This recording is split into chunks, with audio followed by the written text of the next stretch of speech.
La luz láser, término derivado de las siglas Light Amplification by Stimulated Emission of Radiation, es una creación moderna. La tecnología láser forma parte inseparable de nuestras vidas, se ha vuelto imprescindible para el desarrollo de muchos avances médicos.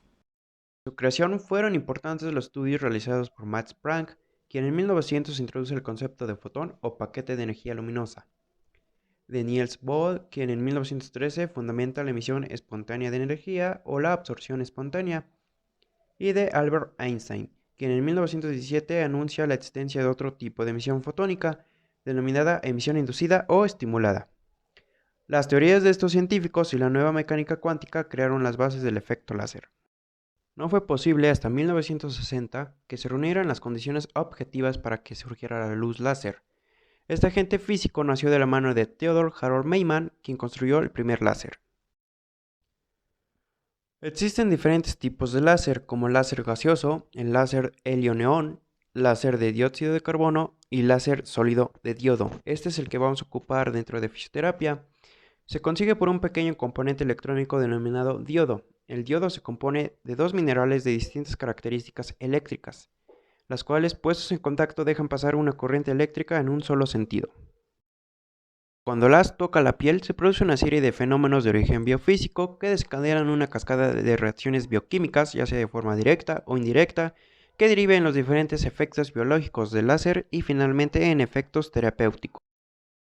Los efectos biológicos dependen directamente de los parámetros de irradiación. Por ejemplo, tenemos efectos bioquímicos, en donde se estimula la liberación de sustancias vasoactivas, la modulación de la actividad enzimática, la producción de ATP. Se plantean cambios en la velocidad de síntesis de ARN y ADN y regulación de la síntesis de colágeno. También tenemos efectos bioeléctricos en donde se da una estabilización del potencial de membrana, se produce una estimulación de la bomba sodio-potasio y una hiperpolarización de la membrana celular.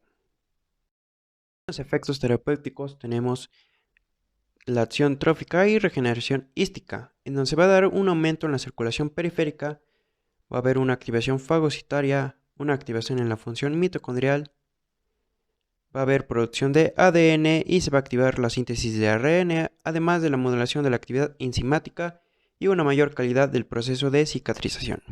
La acción antiinflamatoria se va a asociar a una influencia de apertura circulatoria en el sitio de la lesión, donde se va a favorecer el recambio y la llegada de oxígeno, nutrientes y otros elementos. Además de que va a haber una estimulación en el drenaje y la salida de material de desecho del metabolismo celular.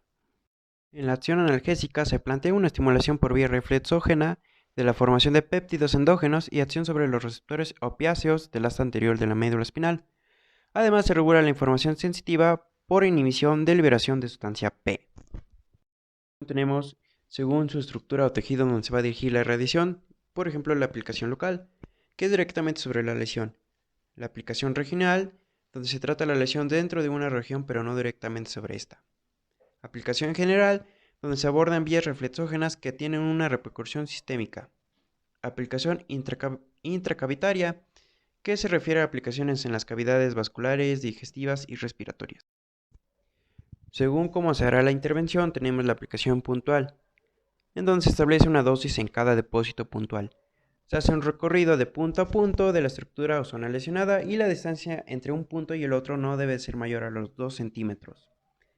Aplicación zonal, donde la dosis va a ser de tipo desfocalizada, donde se va a alejar el cabezal para producir una inducción en el tejido, y la aplicación por pincelado, en donde se establece realizar un recorrido lento y muy cerca de la lesión, y este es principalmente utilizado para varices, heridas y estrías. Antes de aplicar láser, tenemos que tener en cuenta que se debe de realizar una limpieza escrupulosa de la zona, se debe realizar un buen desengrasado de la piel y no se debe de aplicar sustancias previas ya que pueden bloquear o absorber la irradiación. Para calcular la dosis siempre tenemos que tener en cuenta que va a ser medida en julios, la potencia se va a medir en vatios y el tiempo se va a medir en segundos. Así que tenemos la siguiente fórmula, que sería que el tiempo es igual a la densidad de energía por superficie sobre potencia. Esta fórmula se va a realizar en la práctica para calcular todos los cálculos de dosimetría y confeccionar las tablas para tratamientos. Dentro de las indicaciones tenemos ciertas patologías en donde su dosis ya está calculada para su tratamiento, por ejemplo la cicatrización tisular, donde se va a ocupar una dosis de 4 a 16 julios por centímetro cuadrado. Va a ser aplicado en partes blandas y huesos con el objetivo de aumentar la velocidad de reabsorción del hematoma. En artritis y artrosis se va a ocupar una dosis de 25 y 40 julios por centímetro cuadrado, esto para disminuir el dolor y el edema, además de mejorar la función. En un linfedema se va a ocupar una dosis de 1.5 julios por centímetro cuadrados durante 3 veces por semana. En trastornos neurológicos se van a ocupar 3 julios durante 5 semanas con el objetivo de mejorar el arco de movimiento. Como tratamiento para varices se van a ocupar una dosis de 5 a 15 julios por centímetro cuadrado durante 4 a 5 sesiones. Para heridas abiertas y úlceras se va a ocupar solamente 1 joule por punto.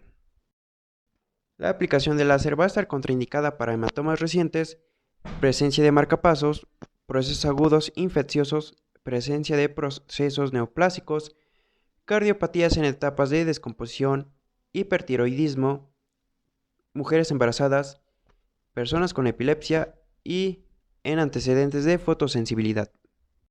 De las precauciones y medidas de seguridad tenemos que hay que evitar una irradiación a los ojos, aunque sea de manera accidental o por un instante, debido al posible daño a nivel de la retina. Se debe de garantizar un color mate para el local de tratamiento. Debe existir una buena iluminación para que podamos ver la reacción de la piel de nuestro paciente durante el tratamiento. También es necesario realizar la desinfección de accesorios luego del tratamiento.